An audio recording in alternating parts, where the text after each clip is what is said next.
हाँ जी, next topic ਹੈਗਾ ਜੀ ਕੋਸਟ ਕੰਟਰੋਲ। ਕੋਸਟ ਕੰਟਰੋਲ ਦੀ ਅਗਰ ਆਪਾਂ ਗੱਲ ਕਰੀਏ, it is a control of the cost of goods and services by fixing the cost and then comparing the actual performance and against the set cost. ਇਹ ਬੇਟੇ ਕੁਛ ਨਹੀਂ ਹੈਗਾ। Cost control is just like standard costing. ਇਹਦੇ 'ਚ ਕੀ ਹੁੰਦਾ ਵਾ ਕਿ ਤੁਹਾਡੇ ਹਰੇਕ ਐਲੀਮੈਂਟ ਦੀ ਕੋਸਟ ਨੂੰ ਪਹਿਲਾਂ ਪ੍ਰੀ ਡਿਸਾਈਡ ਕਰ ਦਿੱਤਾ ਜਾਂਦਾ ਕਿ ਇੰਨੀ ਹੋਣੀ ਚਾਹੀਦੀ ਆ। ਫਿਰ ਤੁਹਾਡੀ ਐਕਚੁਅਲ ਕੋਸਟ ਦੇਖੀ ਜਾਂਦੀ ਆ, ਦੋਨਾਂ ਨੂੰ ਕੰਪੇਅਰ ਕੀਤਾ ਜਾਂਦਾ, ਵੇਰੀਐਂਸਿਸ ਕੱਢੇ ਜਾਂਦੇ ਨੇ ਅਤੇ ਅਗਰ ਸਭ ਕੁਛ ਠੀਕ ਆ ਤਾਂ ਇਟਸ ਓਕੇ, ਨਹੀਂ ਤਾਂ ਕਰੈਕਟਿਵ ਐਕਸ਼ਨਸ ਲਏ ਜਾਂਦੇ ਨੇ। ਕਈ ਵਾਰੀ ਕੋਸਟ ਨੂੰ ਰਿਵਾਈਜ਼ ਵੀ ਕਰ ਦਿੱਤਾ ਜਾਂਦਾ, ਜਿਹੜੀ ਸਟੈਂਡਰਡ ਕੋਸਟ ਹੁੰਦੀ ਹੈ। ਬੇਸਿਕ ਪਰਪਸ ਕੀ ਹੁੰਦਾ ਵਾ ਇਹਦਾ ਕਿ ਆਪਾਂ ਕੋਸਟ ਨੂੰ ਕੰਟਰੋਲ ਕਰ ਸਕੀਏ। ਜਿਹੜਾ ਆਪਾਂ ਸਟੈਂਡਰਡ ਫਿਕਸ ਕੀਤਾ ਵਾ ਕੋਸਟ ਵਿਦਿਨ ਉਹਦੇ ਵਿੱਚ ਹੀ ਰਵੇ। ਕੀ ਸਟੈਪਸ ਹੁੰਦੇ ਨੇ ਕੋਸਟ ਕੰਟਰੋਲ ਨੂੰ ਸਮਝਣ ਦੇ ਲਈ ਈਜ਼ੀ ਹੋ ਜਾਣਗੇ ਕਿ ਸਭ ਤੋਂ ਪਹਿਲਾਂ ਹਰੇਕ ਐਲੀਮੈਂਟ ਦਾ, ਹਰੇਕ ਓਵਰਹੈਡ ਦਾ, ਹਰੇਕ ਮਟੀਰੀਅਲ ਦਾ, ਲੇਬਰ ਦਾ ਟਾਰਗੇਟ ਸੈੱਟ ਕਰ ਦਿੱਤਾ ਜਾਂਦਾ ਕਿ ਇਸ ਤੋਂ ਵੱਧ ਕੋਸਟ ਨਹੀਂ ਹੋਣੀ ਚਾਹੀਦੀ। ਦੈਨ ਟੂਲ ਡਿਜ਼ਾਈਨ ਕੀਤੇ ਜਾਂਦੇ ਨੇ ਉਹਨੂੰ ਮੈਜਰ ਕਰਨ ਵਾਸਤੇ। ਦੈਨ ਉਹਦੀ ਐਕਚੁਅਲ ਪਰਫੋਰਮੈਂਸ ਮੈਜਰ ਕੀਤੀ ਜਾਂਦੀ ਆ ਉਹਨਾਂ ਟੂਲਸ ਨਾਲ। ਫਿਰ ਦੋਨਾਂ ਨੂੰ ਕੰਪੇਅਰ ਕੀਤਾ ਜਾਂਦਾ ਵਾ ਕਿ ਜੋ ਐਕਚੁਅਲ ਕੋਸਟ ਆਈ ਆ ਉਹ ਸਟੈਂਡਰਡ ਕੋਸਟ ਨਾਲੋਂ ਜ਼ਿਆਦਾ ਤਾਂ ਨਹੀਂ। ਫਿਰ ਐਨਾਲਿਸਿਸ ਵੇਰੀਐਂਸਿਸ ਫਾਈਂਡ ਆਊਟ ਕੀਤੇ ਜਾਂਦੇ ਨੇ ਕਿ ਕਿੱਥੇ ਗਲਤੀ ਆ, ਕਿੰਨੀ ਕੁ ਕੋਸਟ ਜ਼ਿਆਦਾ ਹੋਈ ਹੈ। ਫਿਰ ਉਹਨਾਂ ਨੂੰ ਕਰੈਕਟਿਵ ਰਿਸਪੋਂਸੀਬਿਲਿਟੀ ਫਿਕਸ ਕੀਤੀ ਜਾਂਦੀ ਹੈ ਕਿ ਤੇਰੀ ਮੈਨੇਜਰ ਅਪਾਇੰਟ ਕੀਤੇ ਜਾਂਦੇ ਨੇ ਕਿ ਜਿਹੜੀ ਆਹ ਡਿਫਰੈਂਸ ਆਇਆ ਕੋਸਟ ਦਾ, ਇਹਨੂੰ ਜ਼ਿਆਦਾ ਤੋਂ ਜ਼ਿਆਦਾ ਡਿਫਰੈਂਸ ਨੂੰ ਘਟਾਇਆ ਜਾ ਸਕੇ।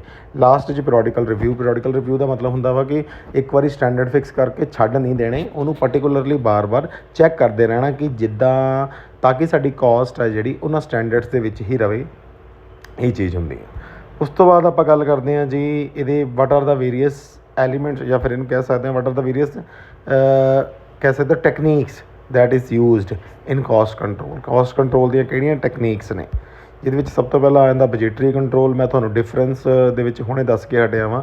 ਬਜਟਰੀ ਕੰਟਰੋਲ ਮੀਨਸ ਇਹ ਇੱਕ ਟੈਕਨੀਕ ਆ ਜਿਹਦੇ ਵਿੱਚ ਓਵਰਆਲ ਬਜਟ ਵਾਸਤੇ, ਚਾਹੇ ਕੋਈ ਇਨਕਮ ਆ ਚਾਹੇ ਐਕਸਪੈਂਸ ਆ ਬਿਜ਼ਨਸ ਦੇ, ਉਹਦੇ ਵਾਸਤੇ ਇੱਕ ਬਜਟ ਬਣਾ ਲਿਆ ਜਾਂਦਾ। ਇੱਕ ਕੰਟੀਨਿਊਸ ਪ੍ਰੋਸੈਸ ਹੁੰਦਾ ਅਤੇ ਇਹ ਥਰੂ ਆਊਟ ਪੂਰੇ ਬਿਜ਼ਨਸ ਵਾਸਤੇ ਬਣਦਾ। ਨੈਕਸਟ ਹੈਗਾ ਜੀ ਸਟੈਂਡਰਡ ਕੋਸਟਿੰਗ। ਇਹਦੇ ਵਿੱਚ ਕੀ ਹੁੰਦਾ ਵਾ ਰਾਜੇ ਕਿ ਮਟੀਰੀਅਲ, ਲੇਬਰ ਅਤੇ ਓਵਰਹੈਡ ਅਲੱਗ-ਅਲੱਗ ਵਾਸਤੇ ਅਲੱਗ-ਅਲੱਗ ਸਟੈਂਡਰਡ ਫਿਕਸ ਕੀਤੇ ਜਾਂਦੇ ਨੇ। ਫਿਰ ਉਹੀ ਗੱਲਾਂ, ਪਹਿਲਾਂ ਸਟੈਂਡਰਡ ਫਿਕਸ ਕਰਤਾ, ਫਿਰ ਉਹਨੂੰ ਐਕਚੁਅਲੀ ਕੰਪੇਅਰ ਕੀਤਾ ਜਾਂਦਾ ਵਾ, ਫਿਰ ਡੈਵੀਏਸ਼ਨਸ ਫਾਈਂਡ ਆਊਟ ਕੀਤੇ ਜਾਂਦੇ ਨੇ, ਫਿਰ ਕਰੈਕਟ ਐਕਸ਼ਨ ਲਏ ਜਾਂਦੇ ਨੇ। ਰਿਸਪੋਂਸਿਬਿਲਿਟੀ ਅਕਾਊਂਟਿੰਗ ਇੱਕ ਉਹਦਾ ਹੋਰ ਨੈਕਸਟ ਤਕਨੀਕ ਹੈ ਕੋਸਟ ਕੰਟਰੋਲ ਦੀ। ਇਹਦੇ ਵਿੱਚ ਕੀ ਹੁੰਦਾ ਵਾ ਕਿ ਰਿਸਪੋਂਸਿਬਿਲਿਟੀ ਅਕਾਊਂਟਿੰਗ ਦੇ ਵਿੱਚ ਸਭ ਤੋਂ ਪਹਿਲਾਂ ਰਿਸਪੋਂਸਿਬਿਲਿਟੀ ਸੈਂਟਰ ਡਿਸਾਈਡ ਕੀਤੇ ਜਾਂਦੇ ਨੇ। 3 ਰਿਸਪੋਂਸਿਬਿਲਿਟੀ ਸੈਂਟਰ ਹੁੰਦੇ ਨੇ: ਕੋਸਟ ਸੈਂਟਰ, ਪ੍ਰੋਫਿਟ ਸੈਂਟਰ ਜਿਹਨੂੰ ਰੈਵਨਿਊ ਸੈਂਟਰ ਵੀ ਕਹਿ ਦਿੰਦੇ ਨੇ, ਅਤੇ ਇਨਵੈਸਟਮੈਂਟ ਸੈਂਟਰ। ਇਹਨਾਂ ਤੇ ਮਤਲਬ ਸਾਰੀਆਂ ਕੰਪਨੀ ਦੀ ਐਕਟੀਵਿਟੀਜ਼ ਲਈ ਪਹਿਲਾਂ ਅਤੇ ਇਹ ਸੈਂਟਰਸ ਬਣਾਏ ਜਾਂਦੇ ਨੇ। ਫਿਰ ਉਸ ਤੋਂ ਬਾਅਦ ਕੀ ਹੁੰਦਾ ਵਾ ਉਹਨਾਂ ਸੈਂਟਰਸ ਦਾ ਹੈੱਡ ਲਗਾ ਦਿੱਤਾ ਜਾਂਦਾ, ਮਤਲਬ ਇੱਕ ਮੈਨੇਜਰ ਲਗਾ ਦਿੱਤਾ ਜਾਂਦਾ ਹਰੇਕ ਸੈਂਟਰ ਦਾ।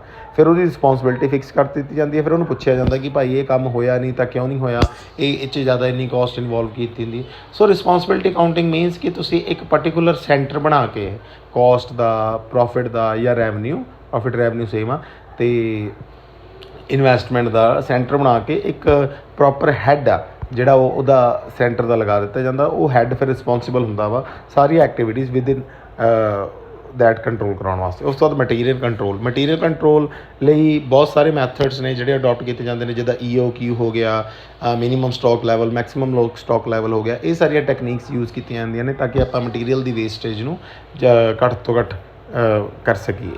ਉਸ ਤੋਂ ਬਾਅਦ ਲੇਬਰ ਕੰਟਰੋਲ ਦੀਆਂ ਟੈਕਨੀਕਸ ਕੀ ਨੇ? ਲੇਬਰ ਕੰਟਰੋਲ ਦੀਆਂ ਟੈਕਨੀਕਸ ਦੇ ਬੇਸਿਕਲੀ ਦਾ ਪਰਪਸ ਕੀ ਹੁੰਦਾ? ਲੇਬਰ ਕੋਸਟ ਦੀਆਂ ਟੈਕਨੀਕਸ ਇਹੀ ਆ, ਸਟੈਂਡਰਡ ਕੋਸਟਿੰਗ ਹੀ ਆ, ਉਹ 'ਚ ਲੇਬਰ ਵੇਰੀਐਂਸਿਸ ਕੱਢ ਲਏ ਜਾਂਦੇ ਨੇ ਤਾਂ ਕਿ ਲੇਬਰ ਨੂੰ ਕੰਟਰੋਲ ਕੀਤਾ ਜਾ ਸਕੇ। ਲੇਕਿਨ ਇਹਦੇ 'ਚ ਮੇਨ ਪਰਪਸ ਕੀ ਹੁੰਦਾ ਲੇਬਰ ਕੰਟਰੋਲ ਟੈਕਨੀਕਸ ਦਾ ਕਿ ਮਤਲਬ ਇਹਦੇ 'ਚ ਕੀ ਕੀਤਾ ਜਾਂਦਾ ਕਿ ਲੇਬਰ ਟਰਨਓਵਰ ਘਟਾਈ ਜਾਵੇ, ਆਈਡਲ ਟਾਈਮ ਲੋਕਾਂ ਦਾ ਘਟਾਇਆ ਜਾਵੇ, ਮਸ਼ੀਨਰੀ ਬ੍ਰੇਕਡਾਊਨ ਨਾ ਹੋਵੇ, ਅਨਯੂਜੂਅਲ ਓਵਰ ਟਾਈਮ ਨਾ ਦਿੱਤਾ ਜਾਵੇ, ਕੰਮ ਟਾਈਮ ਦੇ ਵਿੱਚ ਹੀ ਕਰਾਏ ਜਾਣ ਤਾਂ ਕਿ ਕੰਪਨੀ ਦੇ ਉੱਤੇ ਕੋਈ ਵੀ ਬਰਡਨ ਨਾ ਪਵੇ ਕੋਸਟ ਦਾ।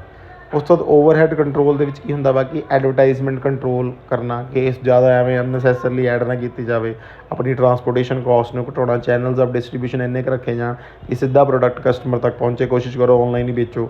ਮਤਲਬ ਅੱਜ ਦੇ ਮੈਂ ਸਿਨਾਰੀਓ ਦੇ ਨਾਲ ਪੁਆਇੰਟ ਆਫ ਵਿਊ ਨਾਲ ਗੱਲ ਕਰਦਾ। ਅਤੇ ਟੋਟਲ ਕੁਆਲਿਟੀ ਮੈਨੇਜਮੈਂਟ ਮਤਲਬ ਸ਼ੁਰੂ ਤੋਂ ਲੈ ਕੇ ਐਂਡ ਤੱਕ ਕੁਆਲਿਟੀ ਮੇਨਟੇਨ ਰੱਖੋ ਅਤੇ ਅਨਨੈਸੈਸਰਲੀ ਵੇਸਟੇਜ ਨੂੰ ਖਤਮ ਕਰੋ। ਉਸ ਤੋਂ ਬਾਅਦ ਵੈਲਿਊ ਚੇਨ ਐਨਾਲਿਸਿਸ ਦੇ ਵਿੱਚ ਮੈਂ ਤੁਹਾਨੂੰ ਕੱਲ੍ਹ ਦੱਸਿਆ ਸੀ, it is define as identification of unnecessary cost without reducing the quality reliability of the। ਇਹਦੇ ਬੇਸਿਕਲੀ ਕਿ ਵੈਲਿਊ ਚੇਨ ਐਨਾਲਿਸਿਸ ਮਤਲਬ ਕਿ ਪਹਿਲਾਂ ਤਾਂ ਡਿਫਰੈਂਸ ਕਰ ਲਓ ਕਿ ਮੇਨ ਵੈਲਿਊਏਬਲ ਐਕਟੀਵਿਟੀਜ਼ ਕਿਹੜੀਆਂ ਨੇ ਅਤੇ ਨਾਨ ਵੈਲਿਊਏਬਲ ਕਿਹੜੀਆਂ ਨੇ। ਨਾਨ ਵੈਲਿਊਏਬਲ ਨੂੰ ਫਿਰ ਰਿਡਿਊਸ ਕਰ ਦਿਓ ਜਾਂ ਐਲੀਮੀਨੇਟ ਕਰ ਦਿਓ ਜਾਂ ਖਤਮ ਕਰ ਦਿਓ, ਠੀਕ ਹੈ ਨਾ। ਬੇਸਿਕ ਇਹਦਾ ਪਰਪਸ ਕੀ ਹੁੰਦਾ? Elimination of the unnecessarily cost involved in unvaluable activities.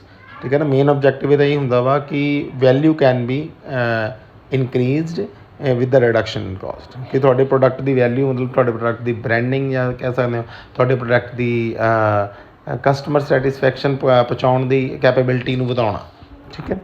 ਉਸ ਤੋਂ ਬਾਅਦ ਕੋਸਟ ਬੈਨੀਫਿਟ ਐਨਾਲਿਸਿਸ, ਨਾਮ ਤੋਂ ਹੀ ਪਤਾ ਲੱਗਦਾ ਵਾ ਕੋਸਟ ਬੈਨੀਫਿਟ ਮਤਲਬ ਕਿਤੇ ਵੀ ਅਗਰ ਕੋਈ ਵੀ ਤੁਸੀਂ ਐਕਟੀਵਿਟੀ ਕਰ ਰਹੇ ਹੋ, ਪ੍ਰੋਸੈਸ ਕਰ ਰਹੇ ਹੋ ਜਾਂ ਕੋਈ ਐਲੀਮੈਂਟ ਆਫ ਕੋਸਟ ਇਨਵੋਲਵਡ ਆ ਜਿਹਦੇ ਵਿੱਚ ਤੁਸੀਂ ਉਹਦੇ ਵਿੱਚ ਇਹ ਦੇਖਣਾ ਕਿ ਉਹਦੇ 'ਚ ਕੋਸਟ ਕਿੰਨੀ ਇਨਵੋਲਵਡ ਆ ਅਤੇ ਉਹ ਤੋਂ ਬੈਨੀਫਿਟ ਕਿੰਨਾ ਡਰਾਈਵਡ ਹੋ ਰਿਹਾ।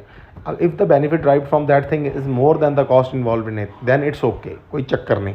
ਲੇਕਿਨ ਅਗਰ ਆਪਾਂ ਨੂੰ ਉਹ ਤੋਂ ਬੈਨੀਫਿਟ ਘੱਟ ਹੋ ਰਿਹਾ ਵਾ ਲੇਕਿਨ ਉਹਦੇ 'ਚ ਕੋਸਟ ਜ਼ਿਆਦਾ ਇਨਵੋਲਵ ਆ then there is a sign of question mark, ਅਤੇ ਉਹ ਚੀਜ਼ ਆ ਤੁਹਾਨੂੰ ਛੱਡ ਦੇਣੀ ਚਾਹੀਦੀ ਆ। ਉਹ ਐਲੀਮੈਂਟ ਜਾਂ ਉਹਦਾ ਕੋਈ ਸਬਸਟੀਟਿਊਟ ਲੱਭਣਾ ਚਾਹੀਦਾ, ਉਸ ਪ੍ਰੋਸੈਸ ਦਾ ਕੋਈ ਸਬਸਟੀਟਿਊਟ ਲੱਭਣਾ ਚਾਹੀਦਾ, ਉਹਨੂੰ ਲੈਮੀਨੇਟ ਕਰ ਦੇਣਾ ਚਾਹੀਦਾ। So it involves comparison and evaluation of the benefit and cost. The cost benefit ratio should be always positive. ਠੀਕ ਹੈ ਨਾ, ਇੱਕ ਤੋਂ ਵੱਧ ਹੋਣੀ ਚਾਹੀਦੀ ਹੈ ਇਹ, ਕਿ ਸਾਨੂੰ ਬੈਨੀਫਿਟ ਹਮੇਸ਼ਾ ਕੋਸਟ ਨਾਲੋਂ ਜ਼ਿਆਦਾ ਮਿਲਣੇ ਚਾਹੀਦੇ ਜਿਹੜੀ ਚੀਜ਼ ਦੀ ਉਹ ਕੋਸਟ ਆ। ਠੀਕ ਹੈ, ਮਤਲਬ 1 ਰੁਪਈਆ ਅਗਰ ਆਪਾਂ ਉੱਤੇ ਖਰਚਦੇ ਪਏ ਹਾਂ ਤਾਂ ਸਾਨੂੰ 2 ਰੁਪਏ ਦਾ ਘੱਟੋ ਘੱਟ ਉੱਤੋਂ ਕਮਾਈ ਹੋਵੇ। ਠੀਕ ਹੈ, ਇਹ ਐਨਾਲਿਸਿਸ ਕਰਨਾ। ਕੀ ਰਿਕੁਆਇਰਮੈਂਟਸ ਨੇ ਕੋਸਟ ਕੰਟਰੋਲ ਦੀਆਂ? ਵੈਨ ਪ੍ਰੀਪੇਅਰਡ ਪਲਾਨ ਹੋਵੇ, ਰਿਸਪੋਂਸੀਬਿਲਿਟੀ ਫਿਕਸ ਕੀਤੀ ਹੋਣੀ ਚਾਹੀਦੀ ਆ, ਅੱਛੇ ਬੰਦਿਆਂ ਲਈ ਰਿਵਾਰਡ, ਮਾੜੇ ਬੰਦਿਆਂ ਲਈ ਪਨਿਸ਼ਮੈਂਟ। ਠੀਕ ਹੈ ਨਾ, ਪ੍ਰੋਪਰ ਅਸਾਈਨਮੈਂਟ ਆਫ ਡਿਊਟੀਜ਼, ਬਹੁਤ ਵਧੀਆ supervision, cooperation of all the members, all the team mates and all the organisations ਔਰ ਫੰਕਸ਼ਨਸ। ਇਹ ਹੈਗਾ ਜੀ ਕੋਸਟ ਕੰਟਰੋਲ, ਉਹਦੀਆਂ ਟੈਕਨੀਕਸ, ਉਹਦਾ ਪ੍ਰੋਸੈਸ। Thank you.